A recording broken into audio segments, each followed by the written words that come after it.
name's Grandad.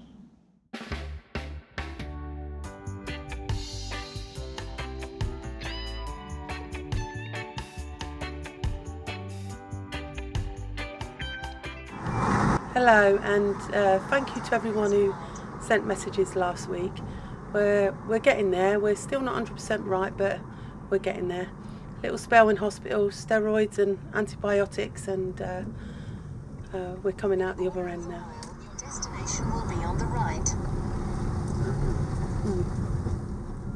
So going right back to last year, the first time we was allowed out after the first lockdown, we went to a place near Reading, Stove World UK, to have a look at a stove that we wanted.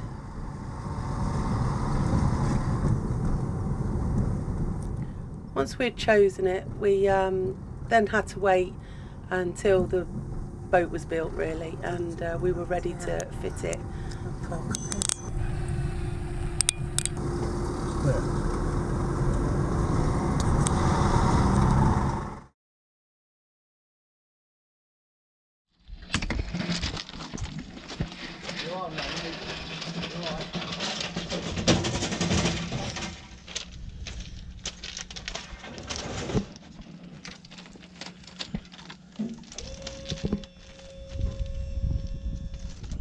So delivered, all packaged up nice and secure. We just had to work out how we was going to get it through the hatch between us.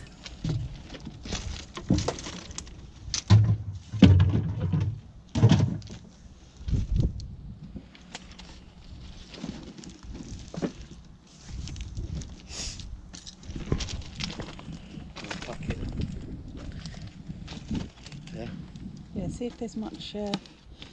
Some of them have got like a wood bit on the bottom as well, inside the box. But it might be easier to get it in and stop it banging.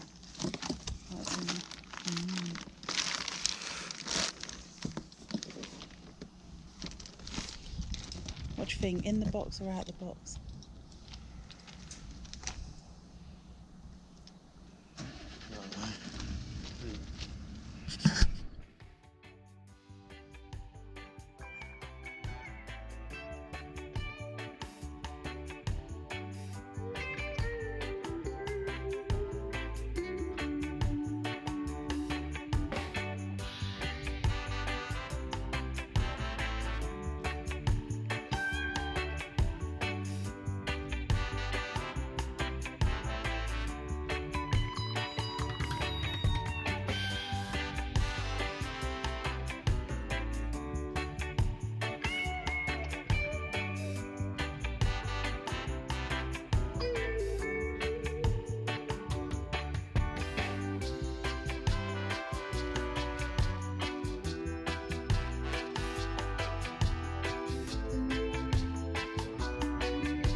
So that's where it's going to go then, that's in its place. Yeah. Yeah, that's it. Looks really good. Right, to work out where the chimney goes then. Yeah. Okie doke.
perfect, isn't it?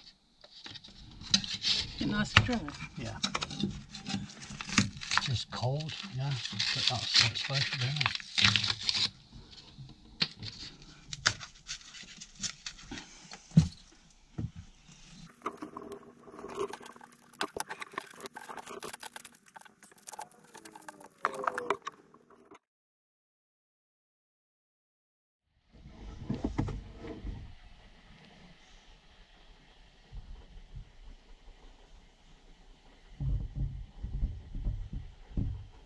It goes to show just how good the insulation works, because only this area has been removed and you can just see how the air's got to it and the frost has affected it. So yeah, we're really pleased how the insulation's proven. Go on then, Amy. Glad I'm not doing it. I know. Well, I'm not. Glad I'm not doing it.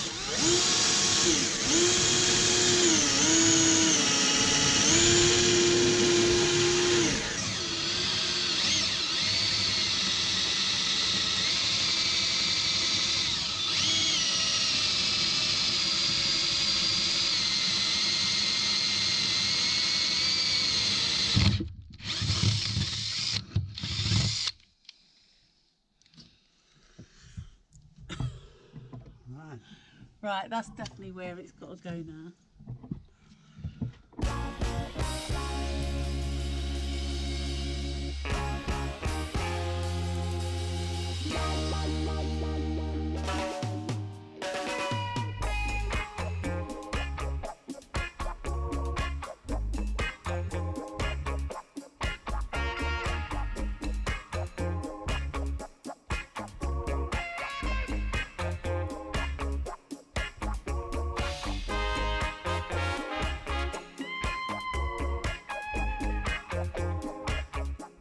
We stocked up on a load of jigsaw blades. There were Bosch blades suitable for cutting through metal. We only needed one blade in the end, and surprised how easy it actually was to cut the roof opening out. And here you can see Ailey's just got a magnet in her hand, just to try and catch those bits of swarf or bits of metal cuttings that come off from the jigsaw, so they're not flying all over the boat roof.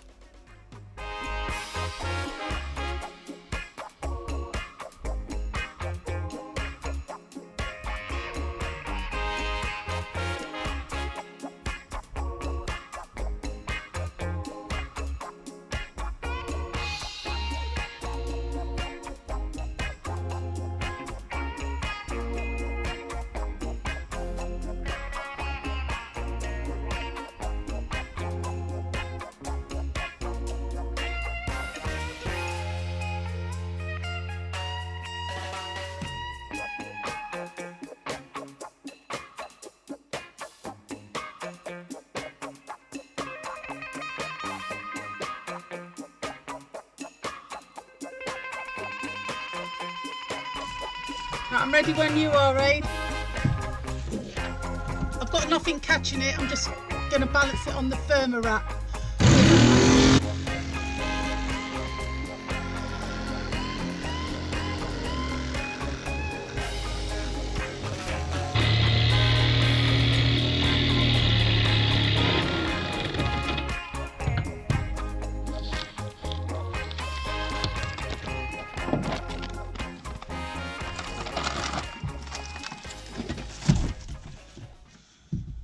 That's a big hole. Hello.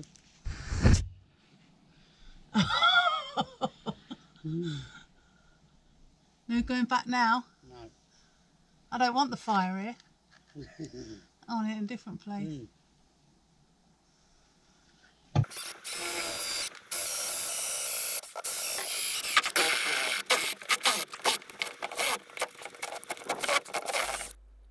I only had to cut away a small bit of this battening just so that there was no combustible material where the flue was going to go through the roof of the boat.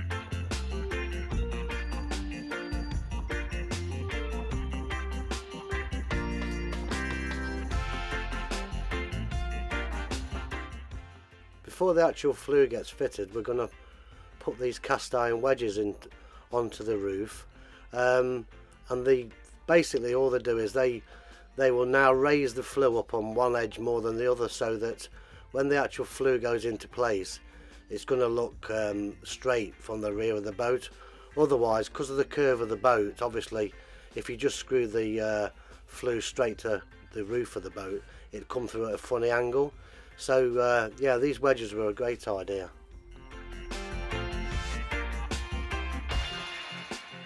For our roof we needed 2 of these wedges because obviously the curvature of the roof of the boat. So here I've just Sikaflexed the first one down, and then you can see there's like a small section of flat iron. I'm going to use that as a shim on this far side, and then the second and final spacer will be fitted onto that and Sikaflexed into place. And we're just using that 4mm shim. It made it sort of perfectly level.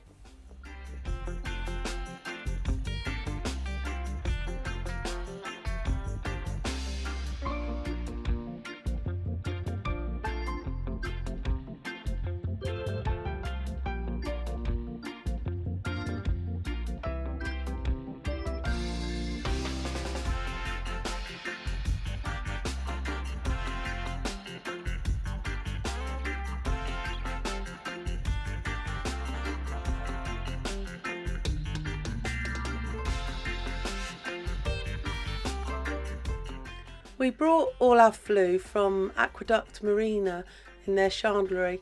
A lady called Denise helped sort all it out for me. She answered a lot of my questions, but questions that she didn't know the answer to, she gave me the phone number to the company that they actually get the flue from, and I rang them, and they gave me all the answers that I needed that she didn't know. And service was really great, and they delivered it all perfectly. This piece is the bit that's going to go through the ceiling. Adi forgot to run the camera when he was putting this bit in, so you only see it at the end, but it slots through the roof and lays flat onto those wedges, and then the chimney sticks in the top bit. A really easy, straightforward system. The main piece of the flue inside is extendable, so it was easy to put the top and the bottom in first and then just extend the middle bit. So we've got it lined up, and we're just marking the legs to drill the holes to keep it sturdy.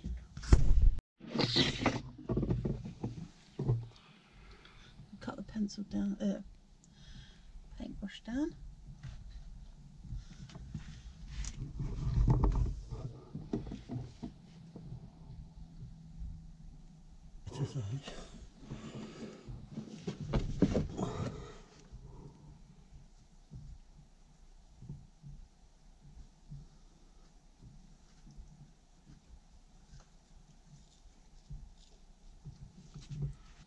The threaded bolts that you usually use to level the stove up, we've removed those, and we're going to put a threaded bolt through there and use anchor bolts or raw bolts to secure the stove to the hearth.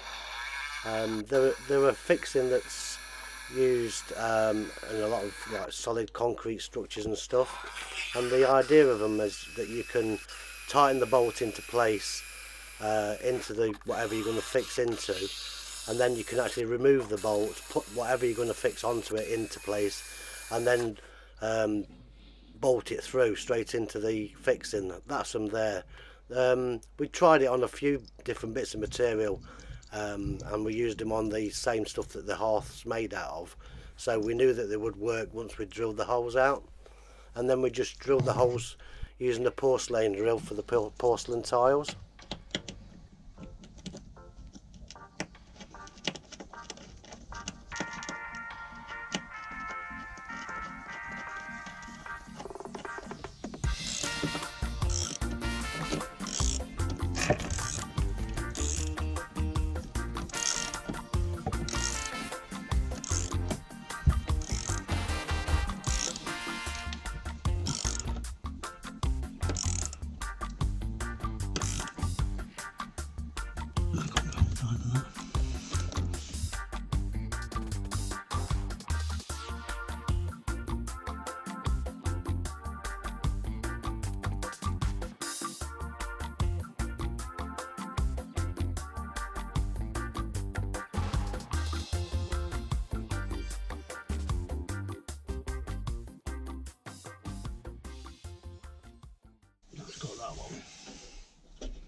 found it easier if I just loosen the bolts that attach the legs or the feet to the fire. Just gave you a bit more play with the bolts actually attaching to the anchor points in the hearth. They were a bit of a faff, and it wasn't the easiest of jobs to do, but it turned out alright in the end.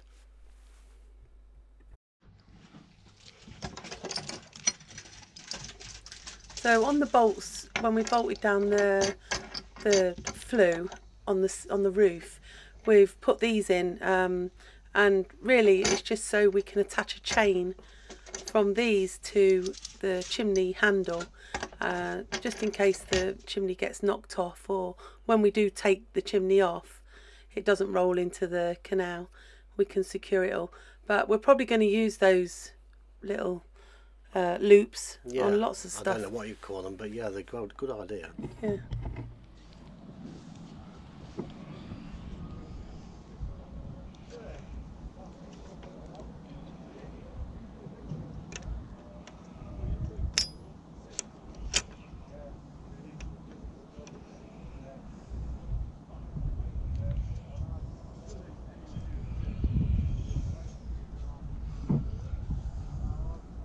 That bolted collar you can see just going up the chimney there. That's how this whole system works. Each piece is secured and joined with a collar like that, and this bit holds the chimney on, and then there's a piece that holds the little hat on the top, which we haven't got on this one because it's a different hat, but we're going to have it modified to fit onto the bracket. Yeah. So that's the extendable bit. So we only need to pull it up that much, and then the bands grip it and pull it together. So this flue is a 5-inch twin wall.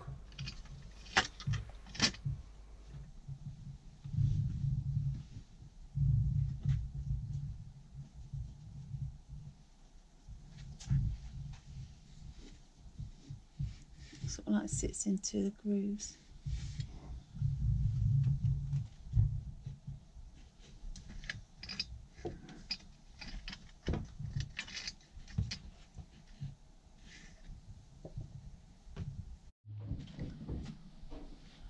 So I lifted, AD screwed it up,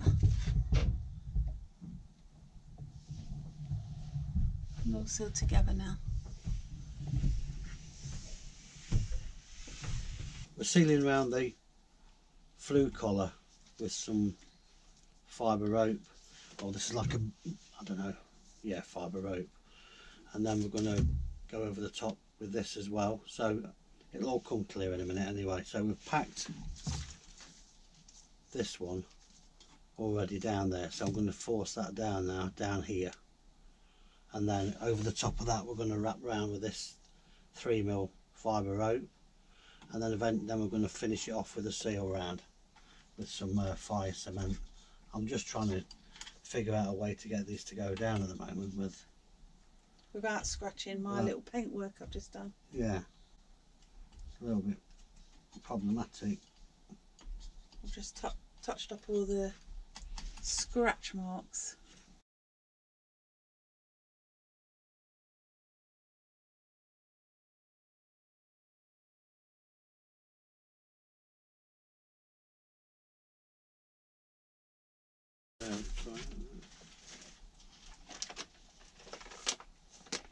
Yeah, 2mm tile spacer.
fire smell. Yeah.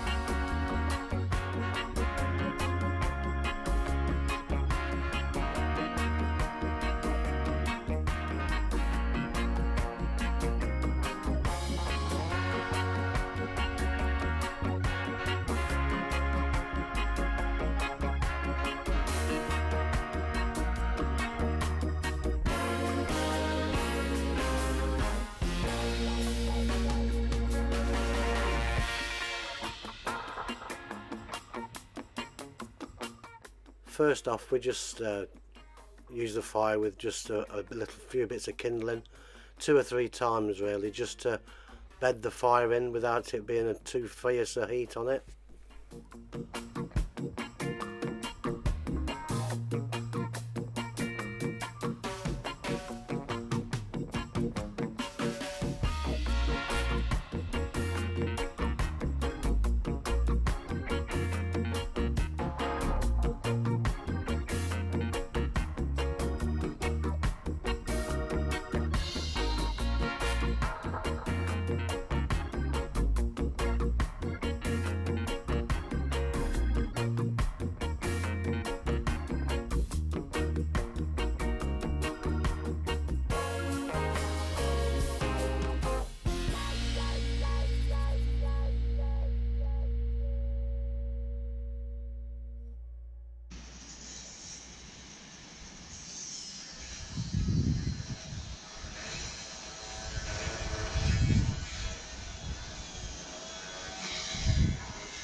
Do that.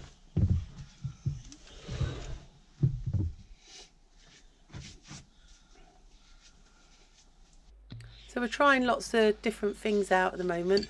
So we've just tried the coal cage. It was okay, nothing special at the moment for us. And then we're going to try the fan, the stovetop fan. It works by sitting on top of the heat, and the heat on the bottom makes it spin. So we'll see how that goes. Like witchcraft. Yeah.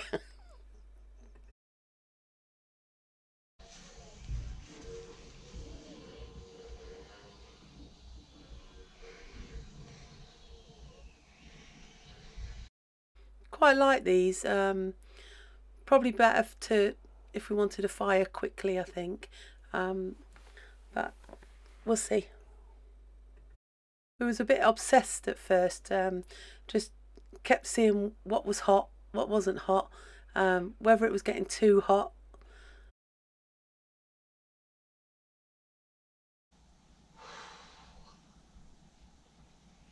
I'm either going through my change, or I think the fire might need a bit of fine tuning. It's rather warm in this boat at the moment. It's nice though. Nice change.